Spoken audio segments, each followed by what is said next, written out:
ध्यान मूलम गुरुर्मूर्ति, पूजा मूलम गुरुर्पदम, मंत्र मूलम गुरुर्वाक्यम, मोक्ष मूलम गुरुर्कृपा। जीवन में धन का मिल जाना एक अच्छी चीज है, संतान, अच्छी स्त्री, वैभव, पद प्रतिष्ठा की प्राप्ति हो जाए, ये भी अच्छी चीज है। लेकिन अगर हमारे पास अपने जीवन में इस जीवन का लक्ष्य जो परमात्मा का अनुभव है, जो तत्व ज्ञान की प्राप्ति है, उसकी उपलब्धि करनी है, तो हमारे जीवन में गुरुदेव का सानिध्य अनिवार्य है। जैसे माता पिता ने मिलकर बच्चे को जन्म दिया और इस जन्म ले लेने के बाद एक जन्म हमारा और होता है। विद्वान का नाम द्विज भी बोला है, ब्राह्मण का नाम, विद्या अध्ययन करने वाले का नाम है द्विज, अर्थात 2 बार जन्म लेने वाला। एक हमारा शरीर, माता पिता मिलकर जन्म देती हैं, शरीर का जन्म, और एक उसमें तत्व ज्ञान की प्राप्ति हो जाने के बाद जन्म। पढ़ लिख के एक हमारा नव जन्म होता है। राजा भोज, जिनका बचपन कष्टदायक व्यतीत हुआ, लेकिन उनमें एक विशेषता ये थी कि वे अपने राज्य में सबको विद्या अध्ययन के लिए नित्य अभ्यास करने का आदेश देते। जीवन में विद्वान का मिल जाना और विद्या को अनुभव करना, ये अनिवार्य है। श्री गुरु ग्रंथ साहिब जी में भी कहा है, अमृत वेला सच नाउ वड्याई विचार। प्रातः काल उठ के क्या कार्य करना चाहिए? सच नाउ वड्याई विचार। अमृत वेला विचार के लिए है। नीति शास्त्र भी कहते हैं कि पहले विद्या ध्यान, फिर अध्ययन, फिर युद्ध का अभ्यास, तदनंतर अन्य वस्तुओं को अनुभव करना चाहिए, ग्रहण करना चाहिए, सीखना चाहिए। एक ज्ञान है और ज्ञान के बिना हमारा जीवन अधूरा है। पदार्थ हम कितने भी एकत्रित कर लें, अगर हमें उनके प्रयोग करने का ज्ञान नहीं है तो बेकार है। हमारे जीवन में आज दुनिया छोटी होती जा रही है। दूसरे शब्दों में, हमारा ज्ञान इतना बढ़ता जा रहा है कि सब कुछ उसमें सम्मिलित है।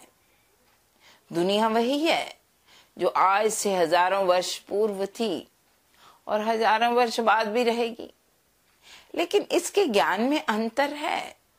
ग्राम में लोग रहते हैं, आज की डेट में, आज ही के दिन कुछ आदिवासी लोग हैं, कुछ लोग जंगलों में रहते हैं, कुछ वृद्ध लोग जो आज बुद्धि जिनकी कमजोर हो चुकी है, और कुछ ग्रामीण क्षेत्रों में रहने वाले लोग, कुछ पछड़े हुए लोग जो अप टू डेट विद्या को, आधुनिक विद्या को अध्ययन नहीं कर पाते, उनके लिए ज्ञान न होने के कारण जीवन कष्टदायक रहता है। और ज्ञानवान की पूजा सर्वत्र है। राजे की पूजा केवल अपने ही स्थान पे है, अपने ही देश में है, लेकिन विद्वान सर्वत्र पूज्य थे। विद्वता हमें पूज्य बना देती है, विद्वता हमें अपने आसन पर तिष्ठ कर देती है। विद्वता के आधार पर हम सब जान लेते हैं। ज्ञान की पूजा है और ज्ञान को ही सर्वश्रेष्ठ माना है। ज्ञान श्रेष्ठ उत्तम स्नान। ज्ञाने कारण कर्म अभ्यास, ज्ञान भया तो कर्म नाश। ज्ञान है तो सब ठीक है, साधन सामग्री भी उपलब्ध कर लेंगे। अगर ज्ञान ही नहीं है तो सब साधन सामग्री उपलब्ध भी हो तो हम उसका प्रयोग नहीं कर पाते। इसलिए ज्ञान को श्रेष्ठ कहा गया है। हमारे जीवन में 3 प्रकार के दोष हैं, मल, विक्षेप और आवरण। मल की निवृत्ति कर्मों से, विक्षेप की निवृत्ति एकाग्रता से और आवरण की निवृत्ति ज्ञान से होती है। इसलिए ज्ञान श्रेष्ठ कहा है। एक संसार में हमारी प्रवृत्ति है तो सांसारिक ज्ञान भी अनिवार्य। आज दुनिया एक है, अपने ही घर में बैठे आप दुनिया के साथ जुड़ जाते हो। पुरातन समय में एक को दूसरे के साथ खबर भिजवाने के लिए पहले देखना पड़ता था कि कोई व्यक्ति उधर जा रहा है। कभी कबूतर के हाथ संदेश भिजवाते थे, कभी किसी व्यक्ति की राह देखते थे, कभी शुभ अशुभ संकेत देखते थे कि किस प्रकार सूचना प्राप्त हो सके। और फिर उसके बाद पत्र व्यवहार चला।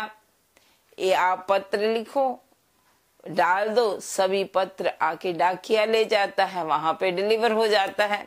फिर तार सिस्टम चला, फिर टेलीग्राम सिस्टम चला, धीरे धीरे टेलीफोन सिस्टम हुआ, बातचीत कर सकते थे। लेकिन आज दुनिया में कहीं किसी कोने के साथ आप जुड़ सकते हो, कुछ भी भिजवा सकते हो, मंगवा सकते हो। ये सब किसका प्रताप है? ज्ञान का ही तो है। अरे एक छोटा सा ज्ञान आपका संबंध अनेक लोगों से जोड़ देता है। और जो यथार्थ ज्ञान है, जो सत्य ज्ञान है, जो ब्रह्म विद्या का ज्ञान है, सच में वो भी आपको छोटे से बड़ा बना देता है, परिचिन्न से व्यापक बना देता है। उस ज्ञान के लिए सत्संग सुनना अनिवार्य है। एक बाहर का ज्ञान है, लौकिक विद्या का ज्ञान है, उसको हम ज्ञान कहते हैं।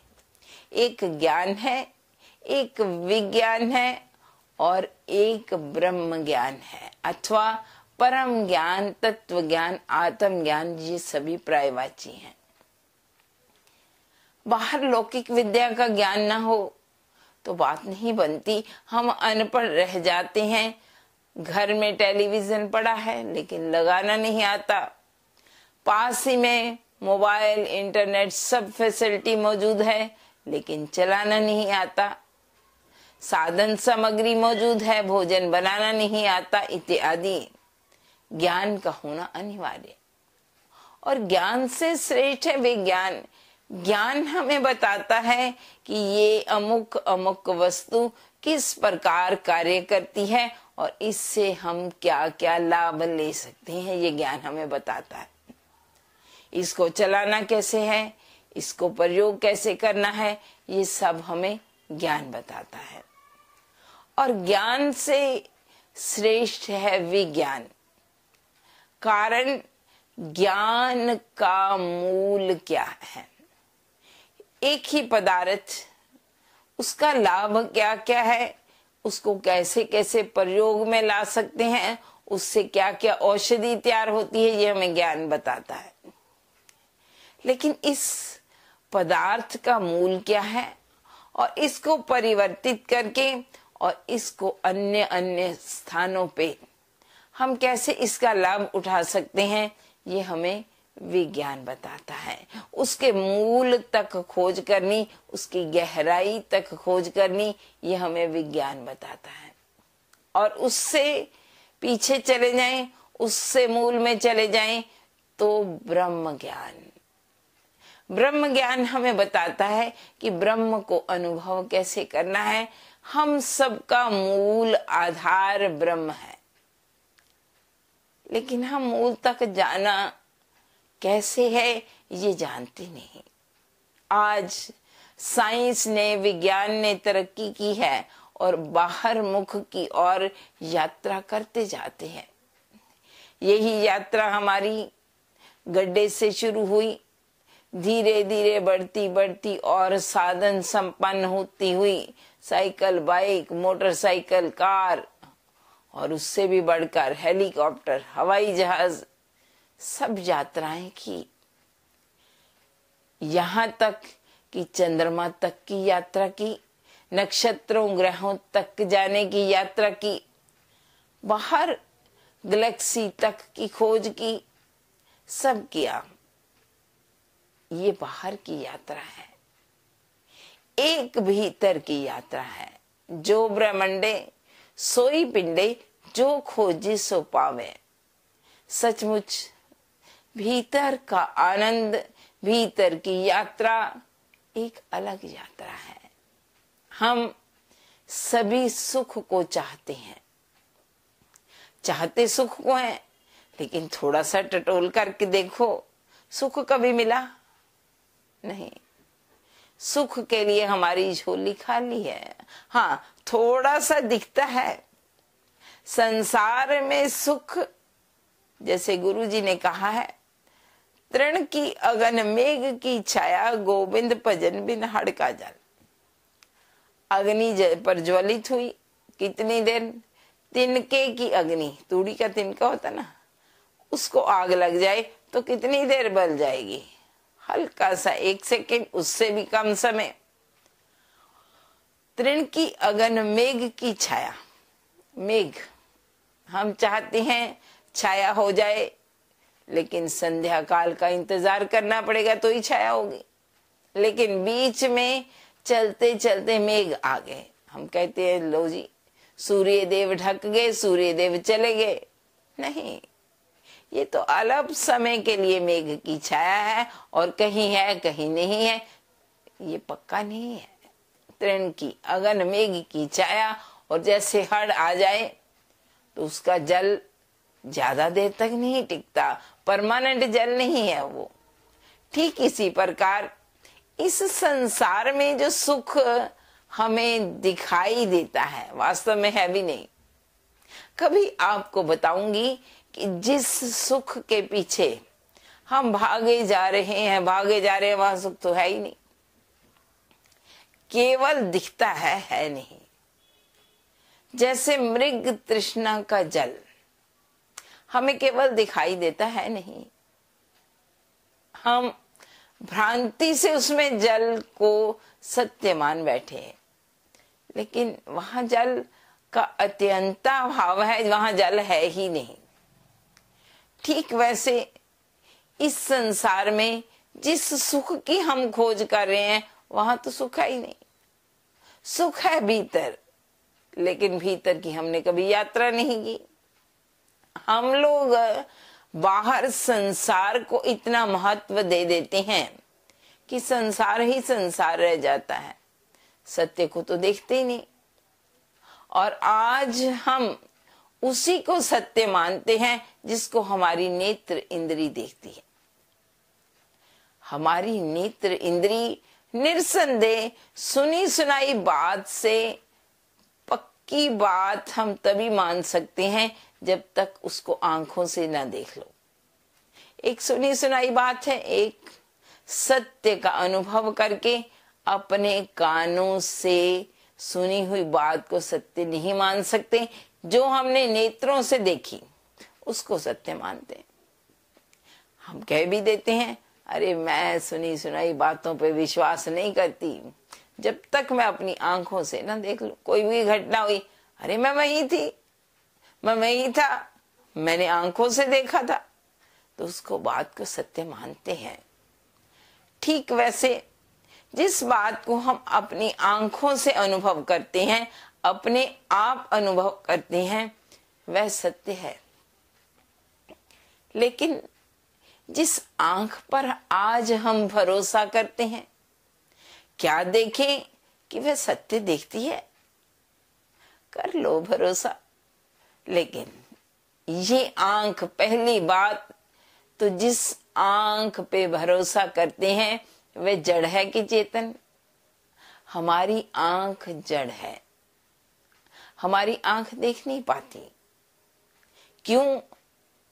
जरा सा अंधेरा हो जाए तो आंख नहीं देखती, और आंखों के आगे आवरण आ जाता है, आंख बंद हो तो हमें दिखाई नहीं देता। इसका मतलब आंख तो है लेकिन ऊपर आवरण आ गया है, इसीलिए हमें दिखाई नहीं देता। बंद आंख से हम नहीं देख सकते, आंख खुलेगी तो ही देख सकते हैं। चलो आंख खुल भी गई। बहुत सारे लोग, हम सब रात को सोते समय आंखें बंद करके सोते हैं, और कभी कभी दिन में भी सोना पड़े आंख को बंद करते हैं, ऊपर से कोई कपड़ा कर लेते हैं। हम हवाई जहाज में जाते हैं तो वहां पे भी समय अनुसार रात्रि हो जाती है, खाना वाना खिला के आपको सुला देते हैं। आप बाहर तो चानन है, अंधकार नहीं है, अंधेरे में हमें नींद अच्छी आती, तो अब एक आंखों के ऊपर लगाने वाला कवच सा होता है, आप उनसे मांगो तो वो देंगे कि मुझे सोना है, वो आंखों के ऊपर बांधने वाली पट्टी दे दो, वो देते हैं, चश्मे की तरह होती है, उसको ऊपर ले लेते हैं तो हमारे लिए रात्रि पड़ जाती है, हमें दिखता नहीं, उसमें आंखें बंद रहती हैं। जब तक आंखों के पास अंधेरा रहो हम ठीक से सो नहीं पाते। और कभी कभी कुछ लोगों को ऐसी बीमारी कह लो या हैबिट होती है कि सोते सोते आंख खुल जाती है। आंख तो खुली है लेकिन दिखाई नहीं देगा। आप बोलोगे दिखाई कैसे देगा, रात को अंधेरा है, आंख बंद है या खुली है? जब है ही अंधेरा तो दिखाई कैसे देगा? इसीलिए कहते हैं उठते ही कुछ लोग बेड स्विच पास में रख के सोते हैं, ताकि उठते ही लाइट ऑन करो और देख लो। अपने आंखों से देख के जो हमें यकीन होता है, जो हमें एतबार आ जाता है, वह सुनी सुनाई बात पे नहीं आता। तो हम आंखें खोलते ही साथ में लाइट जला के टाइम देखते हैं, तो इसका मतलब आंखें बिना लाइट के नहीं देख सकती। और फिर लाइट भी हो, आंखें भी खुली हो, तो भी कभी कभी ध्यान कहीं और होता है, तो भी दिखाई नहीं देता। ध्यान बिखर जाए, ध्यान बट जाए, इसका मतलब आंख नहीं देखती, आंख के पीछे कोई और है जो देखता है। हमारी आंख के पीछे मन है तो मन ही देखता है, अगर मन नहीं है तो आपको दिखेगा भी नहीं। जैसे कोई व्यक्ति, बहुत से लोग जा रहे हैं लेकिन आपका दिल उदास है, आंख खुली है, बाहर द्वार पर भी बैठे हो, लेकिन आपको दिखेगा नहीं। किसी पड़ोसन ने पूछा, कहती बहन कब से बैठी हो? कहती आधा घंटा हो गया बैठे। कहती मेरा बेटा तो नहीं जाता देखा? कहती बहन मैंने नहीं देखा। उस सामने देखती है तो बेटा उधर से आ रहा है, कहता अभी तो इधर से निकल के गया, तभी तो उधर से आया। तो क्या बोलती है, सॉरी मेरा ध्यान कहीं और था। इसका मतलब ये है कि हम देखते हुए भी मन कहीं चला जाए तो देखते नहीं, और जिस आंख पर हम भरोसा करते हैं वह अगर मन हो तो देखती है, ना मन हो तो नहीं देखती। और अपने पुत्र में, अपनी संतान में दोष क्या हमारी आंख देखती है? नहीं, ये तो साधारण सी बात है जी। क्यों? क्योंकि हमारा मन उस दोष को देखना नहीं चाहता, और कभी कभी दोष में भी गुण देख लेते हैं। देखो बच्चे के, देखो कैसे माँ के पूरे बाल उसने बखेर दिए, बच्चा बड़ा हो गया ना। कभी माता पिता की बच्चे पिटाई करते हैं, उनको बुरा बोलते हैं, उनके बाल नोचते हैं, और माता पिता उसमें भी गुण देखते हैं। किसी को भी मुक्की मार दी, थप्पड़ मार दिया, उसको मैनर्स ही नहीं सिखाते, उसको गलत बोल रहा है वह चुपचाप सुन रहा है। अरे आपने देख के भी अनदेखी कर दी, तो इसका मतलब नेत्र आपके सब कुछ नहीं देखते। जिसको देखना चाहते हैं उसको ही देखते हैं, जिसको नहीं देखना चाहते उसको नहीं देखते। और एक और बात बताओ, अज्ञान की एक विशेषता है कि अपना अज्ञान कभी भी हमें दिखाई नहीं देता, अपनी त्रुटियां हमें कभी दिखाई नहीं देती, अपनी तारीफें हमें दिखाई देती हैं, अपना मान इज्जत दिखाई देता है, लेकिन अपनी कमियां दिखाई नहीं देती। अगर हमारा सुधर जाने का मन है तो हम दूसरों का अच्छा देख के भी सुधार करेंगे कि देखो उसका काम कितना अच्छा है, देखो दूसरे के बेटे ने कितने अच्छे नंबर लिए, मेरे बच्चे ने इतने नंबर अच्छे क्यों नहीं लिए, दूसरा फर्स्ट आया है मैं क्यों नहीं फर्स्ट आया, इत्यादि। और दूसरी तरफ दूसरे के अवगुण देख के अगर हम सुधरना चाहें तो दूसरे ने गलत काम किया, किसी के घर में गए, हल्का सा हाथ लगाया, उनका फूलदान नीचे गिर गया, टूट गया। अब कोई उसको कुछ कह नहीं सकता, मेहमान का बच्चा है, उसकी बुराई आपको बुरी लगी, उसने जो आपके घर में आके फूलदान तोड़ा वो आपको अच्छा नहीं लगा। अगर आप सीखना चाहें तो उसके दोष मत देखो, उससे ये सीखो कि आप किसी भी घर में जाओगे तो ध्यान से जाना, संभल कर चलना, ताकि हमारे किसी एक्शन से, हमारे किसी वस्त्र से, हमारे किसी हाथ पांव से उसके घर का कोई नुकसान ना हो जाए। अपने जीवन को हमने खुद सुधारना है, इसलिए अपने जीवन को इतना संयमित करो, इतना अच्छा बनाओ। हर कोई अपने आप को संवारना चाहता है तो अपनी बुराइयों को दूर करो। जैसे चेहरे पे मेकअप करते हो ना, जाने से पहले युवा लड़कियां क्या देखती हैं, मेरा अच्छा चेहरा अच्छा लग रहा है कि नहीं। नई नई शादी होती है ना तो पर्स में पैसे वैसे हो ना हो, लेकिन मेकअप का सामान जरूर होगा, और इस सामान के साथ एक दर्पण भी रखती हैं। और थोड़ी थोड़ी देर बाद, आधे घंटे 1 घंटे के बाद, हम लोग छोटे छोटे थे, हमारे टीचर मैडम जो थी उनकी नई नई शादी हुई, हम लोग देखते हर 10 मिनट के बाद वो अपना पर्स खोल के दर्पण निकालती और अपना चेहरा देख लेती, फिर 10-15 मिनट बाद फिर देखती, कभी कभी लिपस्टिक इत्यादि से ठीक भी करते। तो जैसे दर्पण से हम अपना मुख संवारते हैं, देखते हैं हमारे में त्रुटि तो नहीं, ठीक कुछ कुछ देर के बाद हमें अपने आप को देखते रहना चाहिए। हमें अपना आप सुधारना है। हमें जहां परमेश्वर की ओर यात्रा करनी है, अध्यात्म की ओर यात्रा करनी है, हम चाहते हैं कि हमारा समाज भी अच्छा बने, हमारा लोक व्यवहार भी अच्छा बने। क्या हमसे किसी को कोई कष्ट तो नहीं? हमने अपने आप का निरीक्षण करना है। कभी कभी कहते ना, समाज सुधार करो, सारे देश में सफाई करो। अच्छी बात है, सफाई करनी चाहिए, पर कहां से? मोहल्ले में जाके, चौक में जाके, कि अपने घर से? हर व्यक्ति अगर चाहे कि मैं अपना घर साफ रखूंगा और घर के बाहर का जो द्वार है, अपनी गली का जो हिस्सा है वो भी साफ रखूंगा, तो गंदगी तो कभी होगी ही नहीं। हर व्यक्ति अगर साफ रखना चाहे तो सारी दुनिया में सफाई हो जाएगी। अगर हर व्यक्ति अपने चरित्र को शुद्ध रखना चाहे, अपने जीवन में गुणों को धारण करना चाहे, तो बुराई तो दिख ही नहीं सकती।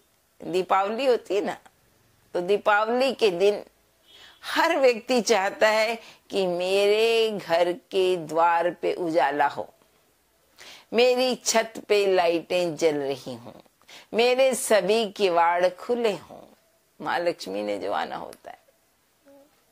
तो जब आप हर घर का व्यक्ति अपने दीवार के आगे, अपने द्वार के आगे लाइटें जलाएगा, दीवारों पे लाइटें जलाएगा, छत पे लाइटें जलाएगा, तो जगमगाहट तो होगी ही।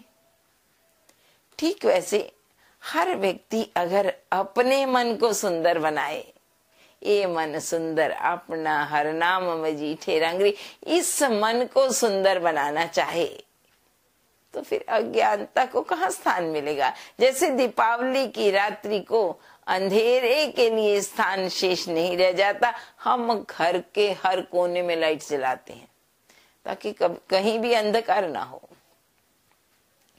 अगर हम अपने भीतर, अपने अंतःकरण में, अपने तीनों शरीरों में लाइट जलाएं, देखें कि ये शरीर में क्या क्या है, मैं कौन हूं, मेरे 3 शरीर क्या हैं। अगर हम ऐसा जानेंगे, ऐसी जागृति पैदा करेंगे, तो सच में हमारे भीतर वो ज्ञान पैदा होने के बाद अज्ञान समाप्त हो जाता है। गुरुजी ने कहा, न सवन्यो किल विखो करता कर आया। जैसे क्लासरूम में शोर पड़ता है, बच्चे शोर मचाते हैं, एक व्यक्ति बोलता है, एक विद्यार्थी दूसरे को कहता है चुप कर जा, दूसरा तीसरे को बोलता है तू मत बोल, वो कहते है तेरे मुंह से थोड़ी बोल रहा हूं, अपने से बोल रहा हूं, वो कहते है शोर मच रहा है, वो कहते तू भी तो बोल ही रहा है, ये भी तो शोर ही है। एक दूसरे के साथ वाद विवाद करते हुए सभी लोग शोर मचाते हैं। वो एक कहानी आती ना, कहते गूंगी लड़कियों को कोई देखने आने वाला था। तो पहले ऐसा होता था कि ठीक है, घर में 5-7 लड़कियां हैं, जिस किसी को पसंद कर लेगा उसके साथ शादी कर लेंगे। अब उस घर में सारतों की सभी लड़कियां गूंगी। अब सबको ये समझाया गया कि लड़के वाले देखने आ रहे हैं तो आप सुंदर तो हो ही, आपकी सुंदरता से हो सकता है वो किसी को पहचान जाए। तो कहते बोलना मत। कहते अच्छा। अब लड़के वाले नहीं आए तो इंतजाम हो रहा था, यहाँ दूध भी गर्म करके रख दो, चाय के लिए पानी भी गर्म कर लो, पकोड़े भी आधे कच्चे निकाल लो ताकि दोबारा बनाने में कष्ट ना हो, इत्यादि सारी मिठाइयां इत्यादि का इंतजाम किया गया। अब लड़के वाले आ गए तो पहले बोलने के लिए कोई कुछ बोल भी लेता, लेकिन एक दूसरे को बोलती तुप तुप, चुप करवा रही थी। सभी चुप हो गए और एक बोली, क्योंकि दूध रखा हुआ था, वो बोल पड़ी दूध उबल गया, दूध उबल गया, अर्थात दूध उबल गया। दूसरी बोली पोना लाओ, थथापन उसमें भी दिखेगा। तीसरी बोली आपको मना किया था, बोलना नहीं, वो भी बोल पड़ी। और एक बोली कहती आपको बोला था नहीं बोलना, तुम क्यों बोली, वो भी बोल पड़ी। और एक आखिर में रह गई, कहती छितर है मैं नहीं बोली, बोल वो भी पड़ी। ठीक वैसे इस संसार में हम फंसते जा रहे हैं, प्रवृत्ति करते जा रहे हैं, बाहर मुक्ता की ओर यात्रा करते जा रहे हैं, लेकिन भीतर कभी देखा नहीं, उस तत्व ज्ञान की तरफ देखा नहीं। जिस बात को मना करते हैं वह बोलते भी जा रहे हैं और करते भी जा रहे हैं, मैं संसार में नहीं फंसूंगा, मैं संसार में नहीं फंसूंगा, और संसारी बनते जा रहे हैं। ये मन के साथ मन जिसको देखना चाहे उसको देखता है, लेकिन ये इंद्रियां, नेत्र इत्यादि जड़ हैं। और इस नेत्र के माध्यम पे जिस पे भरोसा करते हैं, इस नेत्र से क्या हम सत्य की ओर जा सकते हैं? वो ज्ञान क्या है, वो ब्रह्म का अनुभव क्या है, हम उसका अनुभव करें, बाहर मुक्ता की ओर संसार की यात्रा करें। अगर बाहर मुक्ता को भी देखें तो हम ये चाहें कि दूसरे की अपेक्षा मैं अपने आप का सुधार करूं। जब हम अपने आप का सुधार करेंगे, सभी अपना अपना सुधार करेंगे, तो सुधार की लहर में सब कुछ सुधर जाएगा। और फिर शरीर क्या है, मन क्या है, बुद्धि क्या है, भीतर का भी सुधार हो जाएगा। और अपने आप को सत्संग के माध्यम से हमें ये पता चल जाएगा कि मैं शरीर, इंद्रियां, मन, बुद्धि नहीं बल्कि इससे अलग हूं। तो मुझे अपना आप जानना है कि मैं कौन हूं। इसलिए ये केवल और केवल सत्संग ही हमें बता सकता है कि मैं कौन हूं। बाहर मुक्ता की और बहुत यात्रा की, लेकिन अपने आप को जाने। मन मेरिया अंतर तेरे निधान है, बाहर वस्त्र न पाल, जो पावे सो पूंछ तू। जो चाहिए वो मिल सकता है। इसलिए सत्संग के मार्ग पे चलते रहो। हमारी आंख खुली भी हो, लेकिन यथार्थ को कैसे देखती है, और क्या ये आंखें सत्य देखती हैं, और परमात्मा क्या इन आंखों से दिखते हैं? क्या आपका मन कभी परमात्मा को देखने को किया? ये जग मिठा अगला कोई मीठा, संसार ही इतना प्यारा है, तो जिस प्रभु ने ये संसार बनाया वो कितना प्यारा होगा। कभी उसको देखने की जिज्ञासा हुई? तो भगवान दिखते हैं। ब्रह्म दी से ब्रह्म सुनिए, एक एक वखानिए। भगवान कैसे दिखते हैं ये हम सत्संग के माध्यम से जानेंगे। आप भी जिज्ञासा कीजिए, भगवान अवश्य दिखेंगे। इन्हीं शब्दों से हरिओम, शांति शांति शांति ओम। बहुत सारे लोग, हम सब रात को सोते समय आंखें बंद करके सोते हैं, और कभी कभी दिन में भी सोना पड़े, आंख को बंद करते हैं, ऊपर से कोई कपड़ा कर लेते हैं। हम हवाई जहाज में जाते हैं तो वहां पे भी समय अनुसार रात्रि हो जाती है। खाना वाना खिला के आपको सुला देते हैं। आप बाहर तो चानन है, अंधकार नहीं है, अंधेरे में हमें नींद अच्छी आती, तो अब एक आंखों के ऊपर लगाने वाला कवच सा होता है, आप उनसे मांगो तो वो देंगे कि मुझे सोना है, वो आंखों के ऊपर बांधने वाली पट्टी दे दो, वो देते हैं। चश्मे की तरह होती है, उसको ऊपर ले लेते हैं तो हमारे लिए रात्रि पड़ जाती है, हमें दिखता नहीं, उसमें आंखें बंद रहती हैं। जब तक आंखों के पास अंधेरा रहो हम ठीक से सो नहीं पाते। और कभी कभी कुछ लोगों को ऐसी बीमारी कह लो या हैबिट होती है कि सोते सोते आंख खुल जाती है। आंख तो खुली है लेकिन दिखाई नहीं देगा। आप बोलोगे दिखाई कैसे देगा, रात को अंधेरा है, आंख बंद है या खुली है, जब है ही अंधेरा तो दिखाई कैसे देगा। इसीलिए कहते हैं उठते ही कुछ लोग बेड स्विच पास में रख के सोते हैं, ताकि उठते ही लाइट ऑन करो और देख लो। अपने आंखों से देख के जो हमें यकीन होता है, जो हमें एतबार आ जाता है, वह सुनी सुनाई बात पे नहीं आता। तो हम आंखें खोलते ही साथ में लाइट जला के टाइम देखते हैं। तो इसका मतलब आंखें बिना लाइट के नहीं देख सकती।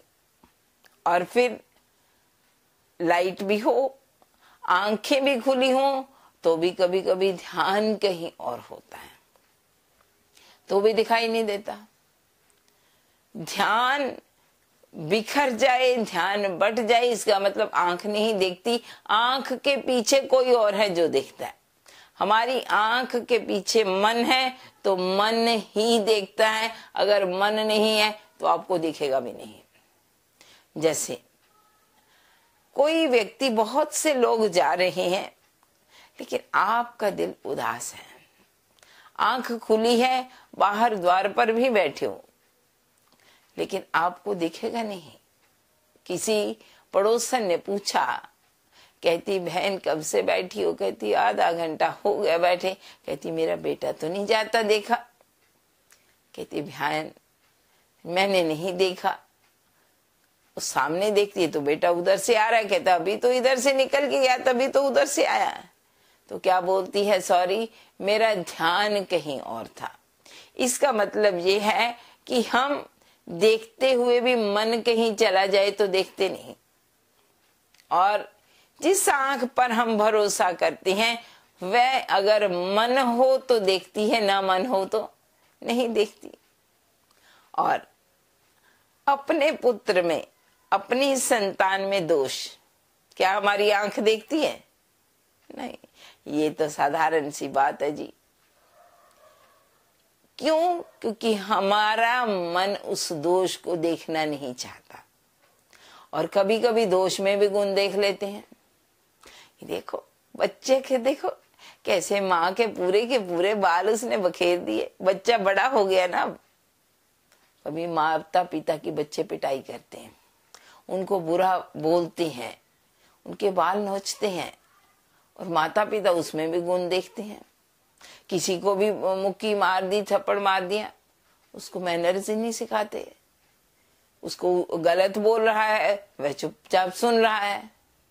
अरे आपने देख के भी अनदेखी कर दी, तो इसका मतलब नेत्र आपके सब कुछ नहीं देखते। जिसको देखना चाहते हैं उसको ही देखते हैं, जिसको नहीं देखना चाहते उसको नहीं देखते। और एक और बात बताओ, अज्ञान की एक विशेषता है कि अपना अज्ञान कभी भी हमें दिखाई नहीं देता। अपनी त्रुटियां हमें कभी दिखाई नहीं देती। अपनी तारीफें हमें दिखाई देती हैं, अपना मान इज्जत दिखाई देता है, लेकिन अपनी कमियां दिखाई नहीं देती।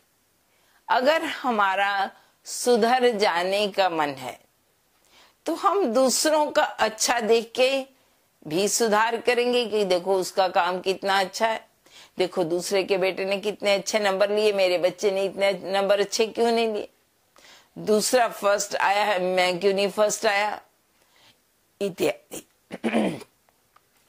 और दूसरी तरफ दूसरे के अवगुण देख के अगर हम सुधरना चाहें तो, दूसरे ने गलत काम किया, किसी के घर में गए, हल्का सा हाथ लगाया, उनका फूलदान नीचे गिर गया, टूट गया।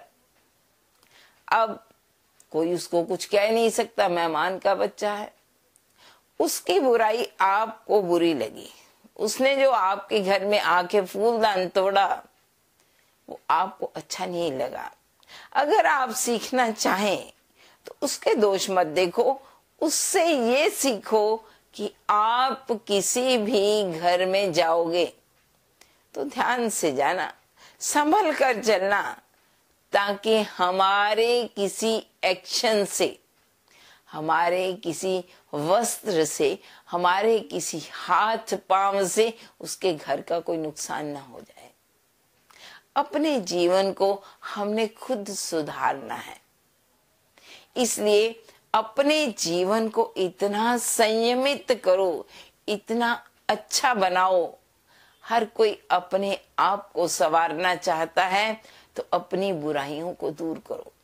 जैसे चेहरे पे मेकअप करते हो ना, जाने से पहले युवा लड़कियां क्या देखती हैं, मेरा अच्छा चेहरा अच्छा लग रहा है कि नहीं।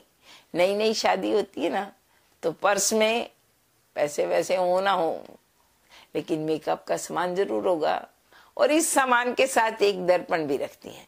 और थोड़ी थोड़ी देर बाद, आधे घंटे 1 घंटे के बाद, हम लोग छोटे छोटे थे, हमारे टीचर मैडम जो थी, उनकी नई नई शादी हुई, हम लोग देखते हर 10 मिनट के बाद वो अपना पर्स खोल के दर्पण निकालती और अपना चेहरा देख लेती।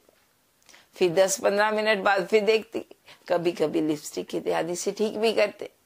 तो जैसे दर्पण से हम अपना मुख संवारते हैं, देखते हैं हमारे में त्रुटि तो नहीं, ठीक कुछ कुछ देर के बाद हमें अपने आप को देखते रहना चाहिए। हमें अपना आप सुधारना है।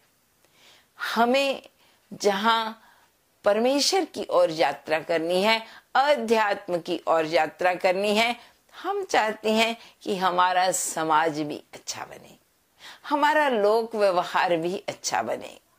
क्या हमसे किसी को कोई कष्ट तो नहीं? हमने अपने आप का निरीक्षण करना है। कभी कभी कहते हैं ना, समाज सुधार करो, सारे देश में सफाई करो। अच्छी बात है, सफाई करनी चाहिए, पर कहां से?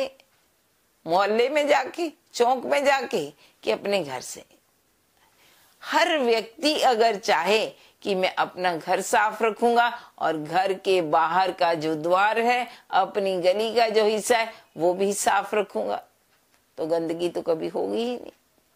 हर व्यक्ति अगर साफ रखना चाहे तो सारी दुनिया में सफाई हो जाएगी। अगर हर व्यक्ति अपने चरित्र को शुद्ध रखना चाहे, अपने जीवन में गुणों को धारण करना चाहे, तो बुराई तो दिख ही नहीं सकती।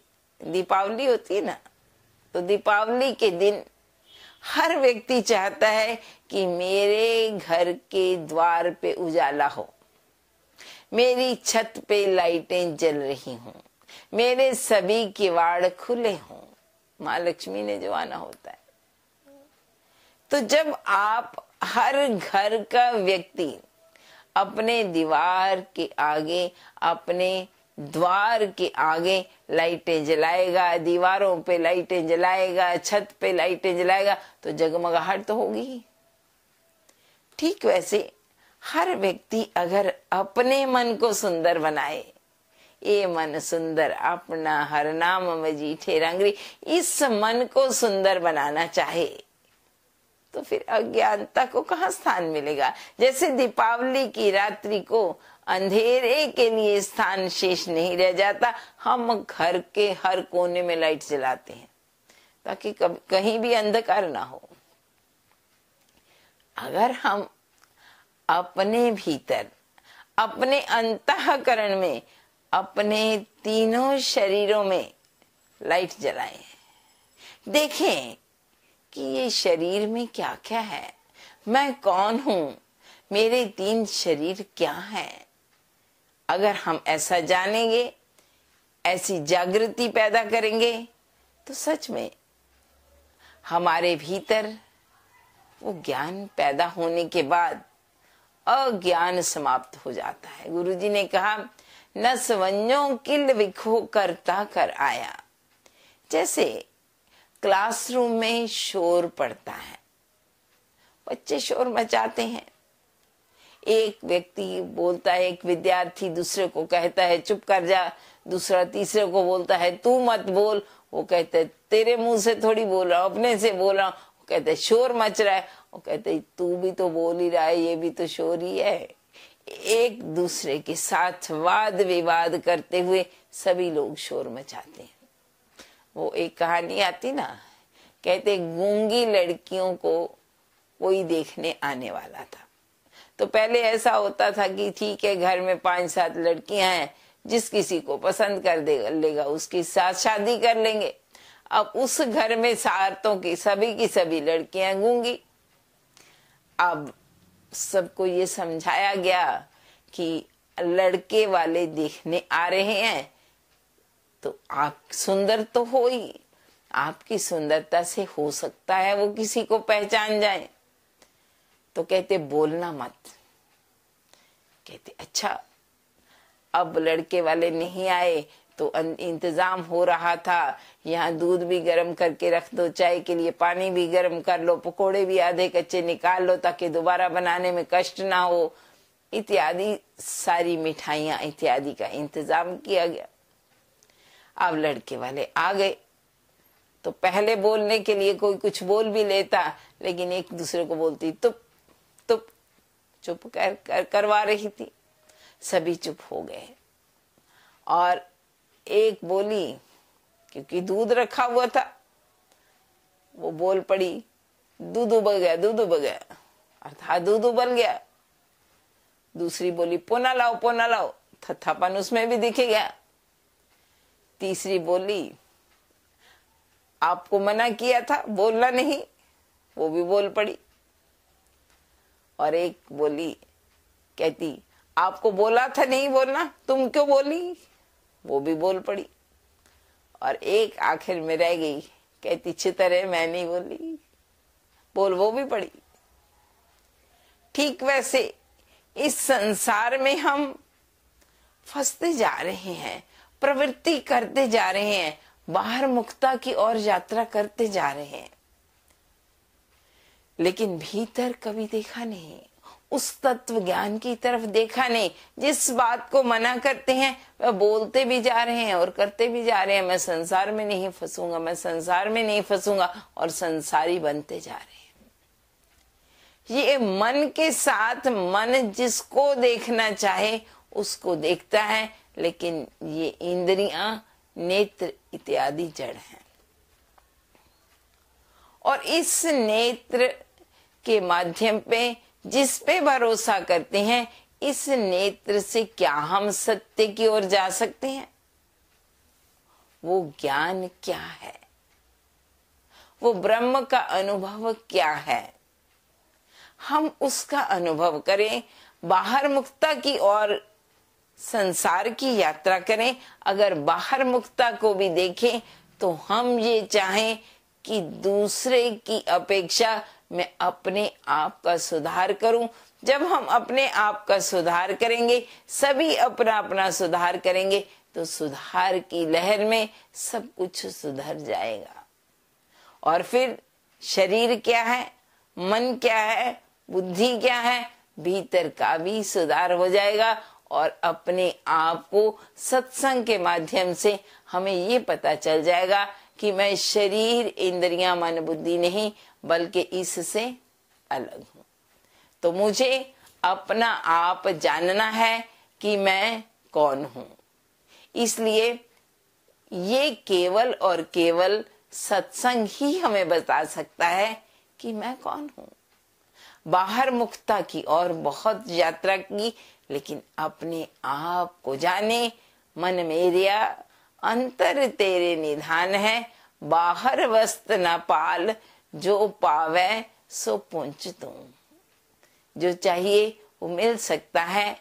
इसलिए सत्संग के मार्ग पे चलते रहो। हमारी आंख खुली भी हो, लेकिन यथार्थ को कैसे देखती है, और क्या ये आंखें सत्य देखती हैं? और परमात्मा क्या इन आंखों से दिखते हैं? क्या आपका मन कभी परमात्मा को देखने को किया? ये जग मिठा अगला कोई डिठा। संसार ही इतना प्यारा है, तो जिस प्रभु ने ये संसार बनाया वो कितना प्यारा होगा। कभी उसको देखने की जिज्ञासा हुई? तो भगवान दिखते हैं। ब्रह्म दिसे ब्रह्म सुनिए, एक एक वखानिए। भगवान कैसे दिखते हैं ये हम सत्संग के माध्यम से जानेंगे।